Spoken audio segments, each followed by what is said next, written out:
The philosophical pillars, I don't classify them as tool belt or superpower pillars, and I don't classify them as a climate. It's just kind of that, remember, we want to be reflective in our practices and our effectiveness, and I really feel like there's probably some people that I currently work with and have worked with over the years of teaching that don't reflect. They don't have any idea what they sound like. They don't know what they look like when they're teaching.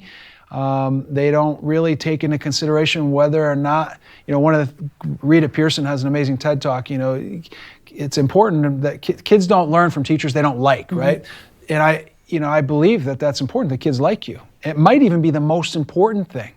And a lot of educators, if they ever heard you say that out of context, they'd think you were nuts, because the most important thing is that they learn, maybe, right? You could make good arguments for that, but kids don't learn from who they don't like. And I've seen teachers break that rule or teach that way. It's not my job to make them like me. It's my job to, and so you feel like if you deliver your content and you go to bed at night, tomorrow's a new day, whatever, So, I stopped kicking kids out of my classes when, maybe 8-9 years ago, right after the creation of Sweethearts and Heroes. I stopped kicking them out of my classes. When I get a kid who's pushing me to my wit's end and he's belligerent and disrespectful and way out of line, I got to do the best thing for the group, and I get rid of them.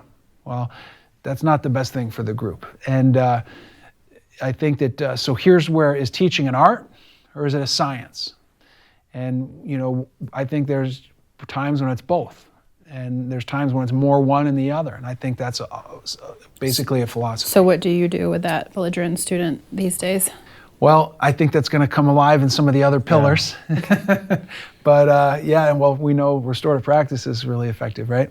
So, but I think developing your philosophy is very important. Like the pillars that we just went over were very important, but what is your philosophy? I mean, the ancient Greeks believed that philosophy was the love of wisdom, and it's about asking the questions of what you believe in and really understanding, examining that. And I think one of our greatest, and the one that really started this way of thinking for us, was the work that Carol Dweck did from Stanford, in the growth mindset versus the fixed mindset. And that's why we have adopted and stolen and said this has to become a philosophical pillar for us. Because if you don't come to school with a growth mindset and you have this fixed or narrow mindset, you're in trouble. And, old gym coach over here, those first couple years, had those blinders on, mm-hmm. and it was a very fixed mindset. And I think this one grew tremendously because of Jason's work in youth sports. He's been writing, he says, I'm writing a book for 10 years now on youth sports. And it's kind of funny, but it's not funny what's happened in youth sports. And Jason believes it's where some of the greatest fixed mindsets on earth are developed in this thing called youth sports. So what do you call this pillar? Growth mindset. Oh, it's called growth mindset. Yeah, growth mindset versus fixed mindset. But for me, when we talk about training kids to be sweethearts and heroes and activating, students on the front line and training them for when something hopeless happens or something hateful happens, or just someone, has a frown, how do you jump into action? How do you carry hope for them? It's a skill. And in order to do that, you have to be confident. Mm-hmm. And what kills confidence is fear and anxiety and fear of failure. Mm-hmm. And so I've seen this infection happening in my 21 years of teaching, this intense fear of failure that exists. And it's in the high performers that fear it the most. It's in the kids that are in the top 10. It's in the kids that are decorating a resume. Now that I'm in high school, I thought I really understood it deeply in middle school, but in high school, unbelievable. I mean, this is a real intense, I get really nerdy about this because there was a young lady who was a senior this year, and there was going to be a college representative coming to the guidance department to visit her and just have conversation, learn more about the school. And this young lady is a high achiever. Athletically, she wants to compete at this college, and she wants to get early admission because a lot of kids are competing, and they're all fighting for a higher class rank, and they're just being involved in everything and anything. And it's all based on how you perceive me is what motivates them. It's not based on the experience or the value from the experience. And it's just about, filling out bullets on a resume and trying to attain that next thing and being valued for my talent and getting valued for my product, not the process.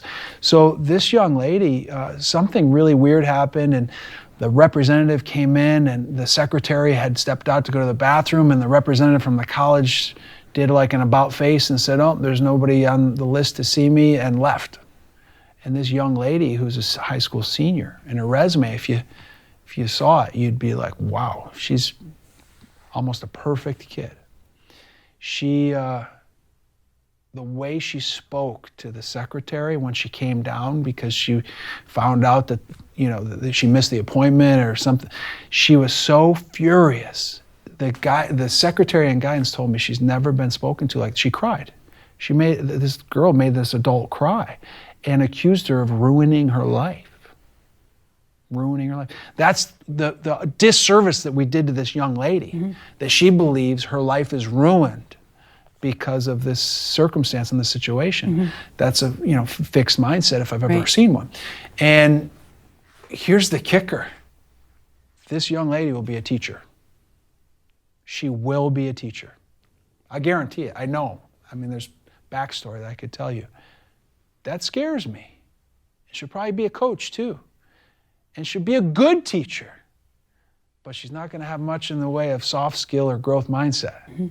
So I think we should back up a little bit and maybe unpack growth mindset a little bit. So you mentioned Carol Dweck, but I think anybody who's maybe not fresh on this idea or in education could have it explained to them as, I like the idea of not yet. So I'm not good at math is fixed mindset. I'm not good at math yet would be growth mindset. Or because I didn't meet with this college rep, that's the end of it. Right. So it's resiliency and being able to look beyond what's difficult in the moment. Can I take one further step back? Because brilliant, we love that. I always tell kids, here's a magic 3-letter word, yet. Like that's a great thing for kids and anybody. But let's back up to the word mindset. Like sometimes I start with young kids about this, and I do a lot of stuff in the world of sports psychology, and we know that when you look at high performers across any discipline, it doesn't matter if it's chess, it doesn't matter if it's ballet, it doesn't matter what it is. People that achieve high success in life, we always say there's 3 things. There's the goals or intentions that you have, there's the actions that you take, and there's the mindset that you have. And then if I were to say to you, like in terms of piano, like what's your formula? You have to take 100% and divide it up into those 3 categories. Mindset, actions and goals and intentions. And we find that across every discipline, 60% of everything an athlete or a high performer does revolves around mindset. And 10% revolves around the actions that they take, and 30% revolves around the goals or intentions. And it makes perfect sense if you just break down a 24-hour clock, because an athlete works out for an hour, 2, 3 hours a day. The rest of the day, they're thinking about how to get to that practice session, evaluating that practice session, the goals and stuff like that. But truly, honestly, it's the state that they walk around in, the mindset that they have. And I think when Jason talks to teachers and educators about how a kid develops a fixed mindset, a mindset that's stuck on results, that's stuck on outcome and not on the process and not the experience, like I said, I love listening to him talk about what youth sports, because I'm a product of youth sports to a certain extent, but what the adult or the parental figures, especially dads, have done to youth sports and how it's created this fixed mindset where it's all about the outcome. They say just patting your kid on the back after a home run is a way of giving them or helping them create a fixed mindset, because in order to get dad's love, you got to hit that home run every time you get up to the plate. Instead of praising them for the process, oh man, you worked so hard last week.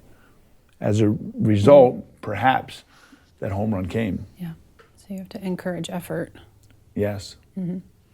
Yeah, I think that the idea of struggle activating ability versus struggle representing failure, or representing, being incompetent or less than.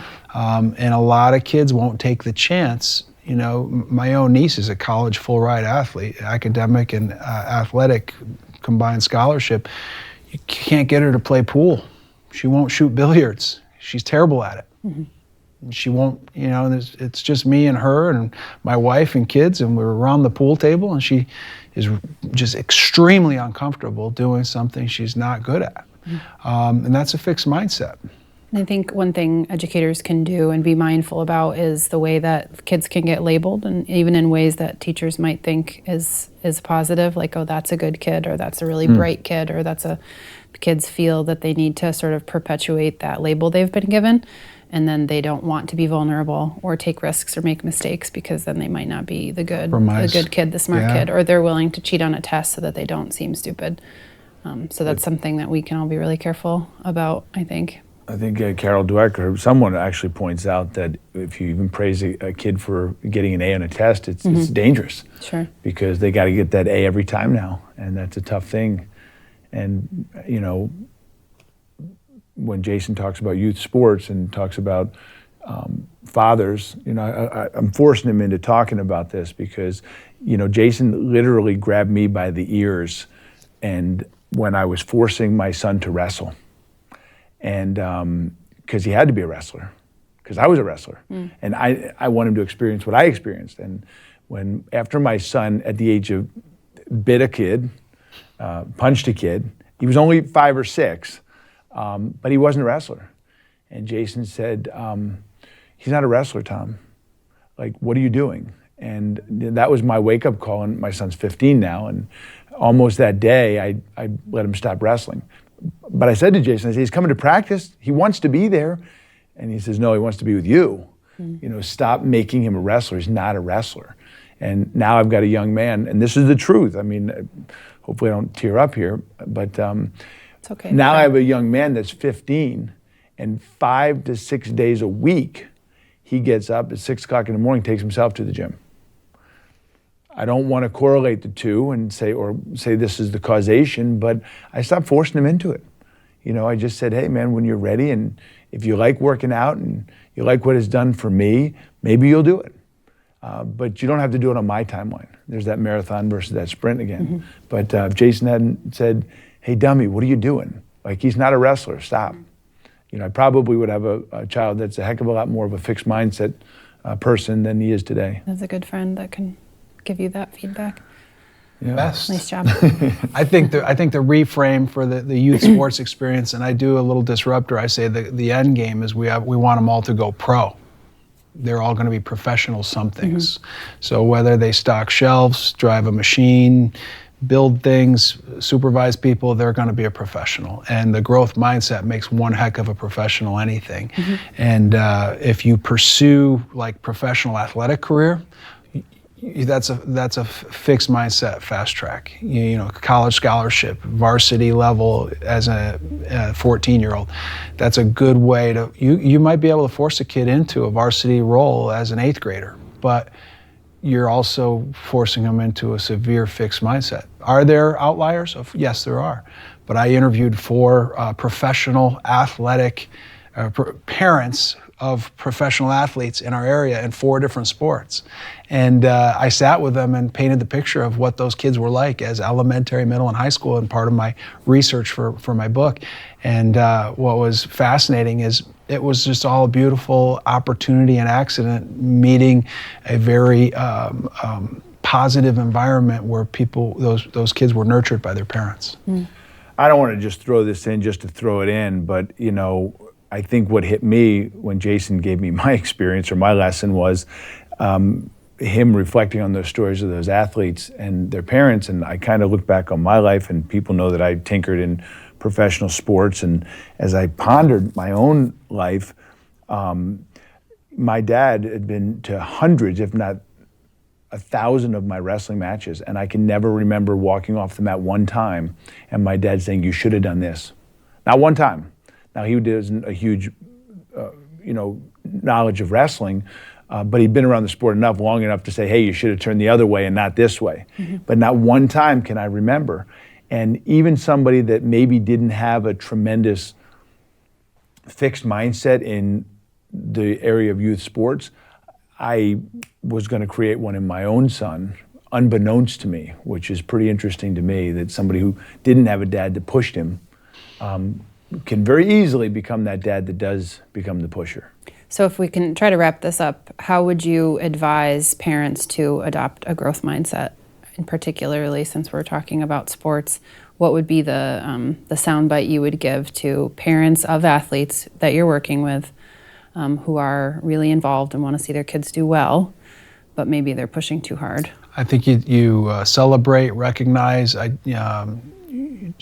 have extensive conversation on the process, and there's certainly, you can't avoid the fact that they may have gotten a home run or 100 on a test, but you try and link that product or that outcome to the process that accomplished it. And you identify struggle with the word yet. You're just not there yet. And I think you have to also surrender to the marathon, not the sprint, and you have to surrender to it's going to be their process, not yours. And identifying, celebrating the process, and the value to that is, I think, if we want kids to be sweethearts and heroes, they cannot have a fixed mindset. They cannot fear failure.